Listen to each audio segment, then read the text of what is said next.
Hello കൂട്ടുകാരെ, എങ്ങനെയുണ്ടായിരുന്നു നമ്മുടെ ഡെയ്സി എന്ന ഡ്രാഗന്റെ കഥ? എല്ലാവർക്കും ഇഷ്ടപ്പെട്ടില്ലേ? ഇന്ന് നമ്മൾ കേൾക്കാൻ പോകുന്ന കഥ ടോണി എന്ന ടൈഗറിന്റെ കഥയാണ്. ഇനിയും നിങ്ങൾക്ക് ഇങ്ങനെയുള്ള രസകരമായ കഥകൾ കേൾക്കാൻ ഈ ചാനൽ ഒന്ന് സബ്സ്ക്രൈബ് ചെയ്യണേ. പിന്നെ കൂട്ടുകാർക്കൊന്ന് അയച്ചു കൊടുക്കുകയും വേണം. എന്നാ പിന്നെ നമുക്ക് കഥയിലേക്ക് കിടക്കാം. ഒരു കാട്ടിൽ ടോണി എന്നൊരു ടൈഗർ ഉണ്ടായിരുന്നു. അവൻ അഹങ്കാരിയും തന്നിഷ്ടക്കാരനുമാണ്. ആർക്കും ടോണിയെ ഇഷ്ടമല്ല. ഒരിക്കൽ ടോണി കാട്ടിലൂടെ നടക്കുകയായിരുന്നു. ഗർജിച്ചുകൊണ്ട് എല്ലാ മൃഗങ്ങളെയും പേടിപ്പിച്ചുകൊണ്ട് നടക്കുകയായിരുന്നു. അപ്പോൾ ടോണി മിലോ എന്ന കുരങ്ങൻ മരത്തിലൂടെ തൂങ്ങിയാടി പോകുന്നത് കണ്ടു. മിലോ, ഇങ്ങിറങ്ങി വാ, എനിക്ക് കുറച്ച് വാഴപ്പഴം വേണം, കൊണ്ടുവാ. ടോണി, ഞാൻ എന്റെ വീട്ടിലുള്ളവർക്ക് കുറച്ച് വാഴപ്പഴം എടുക്കാൻ പോവുകയാണ്. അതൊന്നും എനിക്ക് കേൾക്കണ്ട, ഞാൻ പറഞ്ഞത് ചെയ്, പോ. മിലോ പേടിച്ചു പോയി.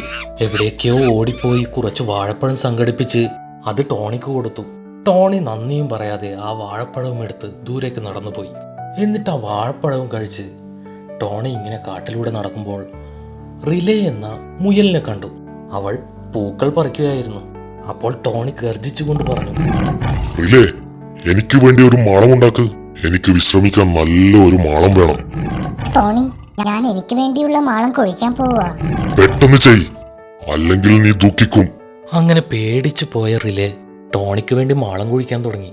ഇത് കണ്ടപ്പോൾ ടോണിക്ക് തൃപ്തിയായി. ടോണി നടന്നകന്നു. ടോണി കാട്ടിലൂടെ നടക്കുമ്പോൾ മരത്തിന്റെ മുകളിൽ ഒലിവർ എന്ന ഒരു മൂങ്ങ ഇരിക്കുന്നുണ്ടായിരുന്നു.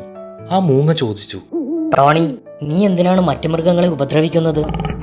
കാരണം ഞാൻ ശക്തിശാലിയാണ്. എല്ലാവരും എന്നെ അനുസരിക്കണം. ശക്തി പ്രധാനപ്പെട്ടത് തന്നെ, അതിന്റെ കൂടെ ദയയും വേണം.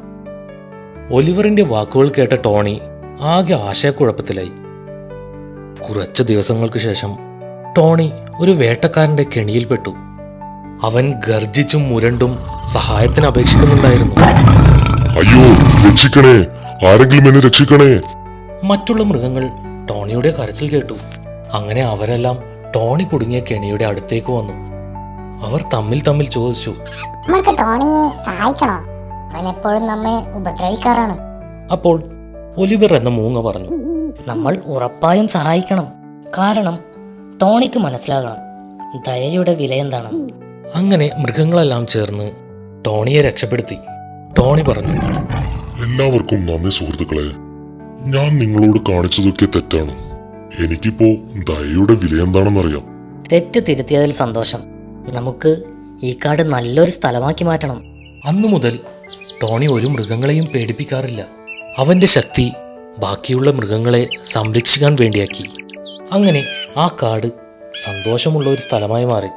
ടോണി ദയയുടെയും ശക്തിയുടെയും വില മനസ്സിലാക്കി. നിങ്ങൾക്ക് മനസ്സിലായില്ലേ കൂട്ടുകാരെ, ദയയുടെയും ശക്തിയുടെയും വില? അപ്പോൾ നമുക്ക് വേറെ നല്ലൊരു കഥയുമായി അടുത്ത വീഡിയോയിൽ കാണാം. കൂട്ടുകാർക്ക് ഷെയർ ചെയ്ത് കൊടുക്കണേ. ബൈ.